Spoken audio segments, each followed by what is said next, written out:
Ngayon ay mainit ang market at sobrang bullish ang mga XRP holders matapos po ang matapang na pahayag ng analyst na si Steph is Crypto. Ayon sa kanya, we're all getting rich today. At ang dahilan, nakatutok ang buong crypto market sa desisyon ng Federal Reserve ngayong araw. Kaya yan po ang siyang ating pag-uusapan sa video na ito. Pero bago po tayo magpatuloy ay pakibasa na lamang po muna ang disclaimer dito po sa ibaba ng ating screen. Yan, simulan po natin sa kung ano po ang aasahan natin sa Federal Reserve decision. Ayan, ngayon pong September 17 ay inaasahan ng halos lahat ng mga investors na magbabawas ng interest rates ang Federal Reserve. Ayon po sa market data, nasa 99.1% ang posibilidad ng rate cut ngayong araw. Ito ang unang beses ngayong taong 2025 na gagawa ng ganitong hakbang ang Fed. Kapag nangyari ito, magiging mas mura ang paghiram ng pera at madaragdagan ang liquidity sa system.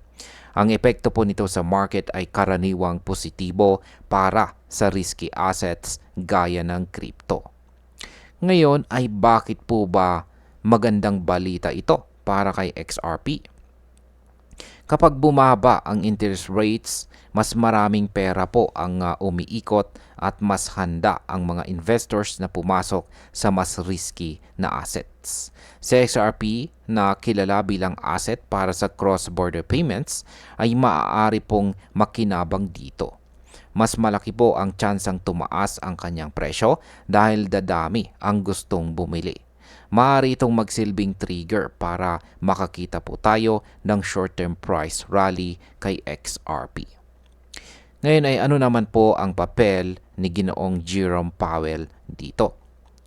Si Ginoong Jerome Powell ay siya po ang Fed chairman at matagal na ring hindi nagbabawas ng rates ngayong taon.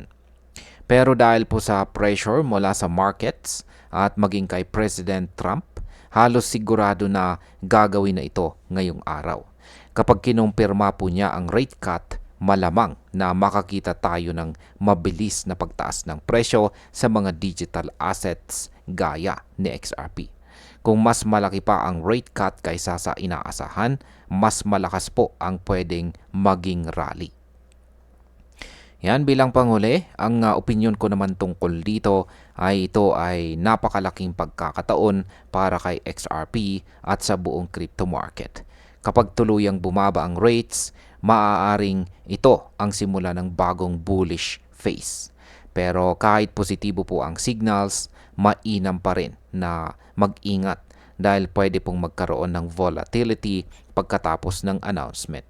Para sa akin, ito po ay magandang balita para sa mga XRP holders na matagal na pong naghihintay ng magandang paggalaw sa market. At ayan, hanggang dito na lamang po tayo sa video na ito. Maraming salamat sa panonood.